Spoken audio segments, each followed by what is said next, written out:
Hello, everyone. Welcome back to another Volie Rally. Today, I have Greg Ashe with M1 Data back with us as a quick follow-up to the Volie session we did a few months ago. Greg, how's it going? Everything's going great. Outside of the what we'll call the chilly South Florida weather, which I'm sure you're experiencing on the West Coast. It's cold up here in Fort Myers. I know you're down in Miami and it's still in the 60s, you said. Yep. But this is the first time that anyone watching one of these videos is going to see me in a sweatshirt.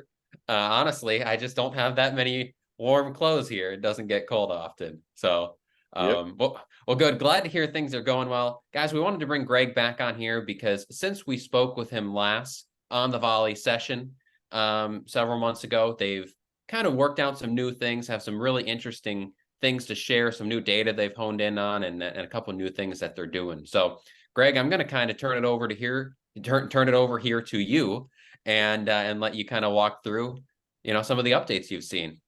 Yeah, so we officially launched the product the second week of October, so roughly about 45 days ago.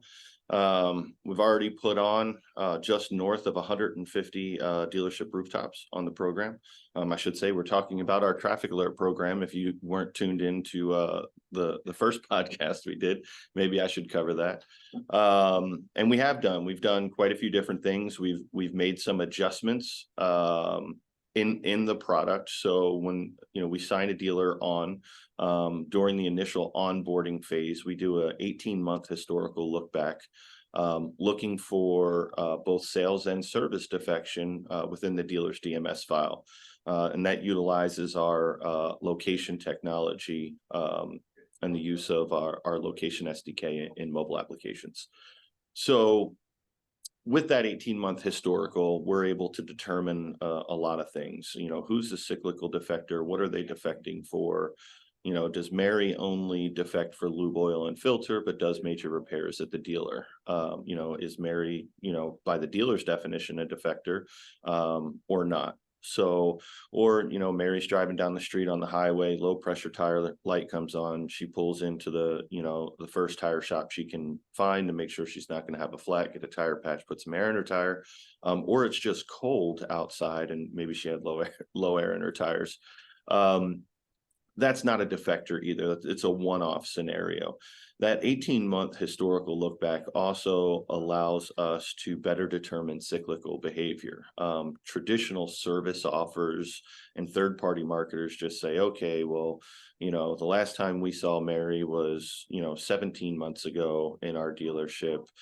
Prior to that, she serviced every 7 months. So we're just going to do a 7-month interval, and that's when we should market to Mary. And that's not completely true. Things change. People move jobs. People move homes. Driving distance becomes further. There's a ton of different anomalies. Back to school, things change. Child's older and, is now in sports and needs to be driven to practice and to games. So obviously that's more mileage and wear and tear on a vehicle and is going to change that cyclical behavior. And we're able to hone in on that and give you a better idea of, how Mary's defecting, how often she's servicing her vehicle, and where she's servicing her vehicle in order to determine what types of services she's having performed. Obviously, if she's going to a Jiffy Lube or a Take 5, it's an oil change, versus if she's going to a Meineke or something else, she might be having substantially different work done than just an oil change, or if she's at a transmission shop or a body shop, so on and so forth. Speaking of body shops, that's another thing that we've honed in on, was taking, once we look at a dealer's defection within their DMS, honing in on those that went to a collision center and understanding consumer sentiment behavior of how often a person, after they're seen at a collision center, then is seen on a dealer's lot. So we're not necessarily complete on the data science on that, but it's something we're honing in on. We believe we have enough data and enough dealers on now that we can, create an algorithm that can really hone in on, what that average consumer sentiment is. How aggressive should you go after that customer? Obviously, there's some equity things that need to be looked at, and what vehicles are be driven that are seen at the body shop, versus what, is performed. But that's another key element that we're honing in on. our entire API library is complete. So anything that you can do within the platform, you can do within an API fashion, allowing, third-party marketers and agencies on behalf of the dealer to interact with that platform without having another place to, log in and show a dealer and anything. They can pull it into their own dashboards. They can, pull those KPIs, that data, so on and so forth. We have what we call defection market files that we build out based on that 18-month historical in order to predict, here's the people that are most likely going to defect again in the next 30 days, 60 days, or 90 days. Or we allow, an agency or a marketer or a dealer to take in all of that raw 18-month of historical data. We believe we're really good at data, but everybody, somebody's always got a friend or a family member, especially now, hey, they're doing machine learning, they're doing AI. I want to put it in the AI. I want to see what AI says compared to what you say. We make that data available to you. We don't believe that we're the end all be all, but we might be a little bit biased in that perspective. And next thing slated at the start of the new year is to integrate with partners to action on the data. Obviously, Jake, you and your dad Scott are in that mix. We're looking to integrate with Volie so that if a dealer's on the Volie program, they can click a button and integrate that data right into a campaign within Volie for their BDC to call on it.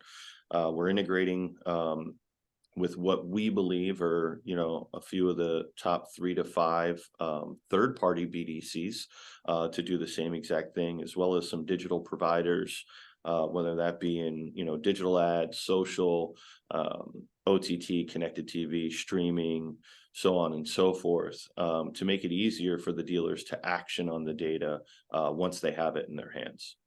Mm-hmm. Yeah, and can you talk a little bit about you were telling me a little about it before we hopped on here, but your new smart pixel technology that you were telling me about? Yeah, well, Smart Pixel's not new. I mean, Smart Pixel's about 8 years old. So we've definitely been playing with the traffic alert platform, and as well as our other technology stacks. So Smart Pixel is a web de-anonymization platform where we de-anonymize web traffic in real time. So what we started to do is take a dealer's website traffic and push it through the traffic alert program. So we'll take, September's data and then say, well, based on the visitors that went to your website in September, what did they do in October and November? How many of them, that went to your website, looked at a VDP, either came to your dealership and or visited other dealerships in that process? How many people came and viewed a SRP and then went and serviced at an independent repair facility or a competing dealer? So we've been playing with our other data and technology stacks. We've actually, used our propensity data. So we have in-market timing and propensity to purchase data. And using that traffic alert program to, better hone in on a better algorithm for in-market propensity. As you're starting to see now, there's been quite a shift in automotive. It's becoming a lot more difficult for dealers to sell vehicles and move inventory. Interest rates are, as high as they've been in 20 plus years. They're killer. And when you look at the value and price of vehicles today, and you smack a 7, 8, 9% interest rate on that price point, it becomes a very hard monthly payment for most American consumers to afford. So honing in on that propensity model and getting a tighter audience that is more of a sniper approach of not only is somebody in the market, but their ability to purchase. And what that ability to purchase threshold is what we're really trying to hone in on, using a complete view of all of our technology and data.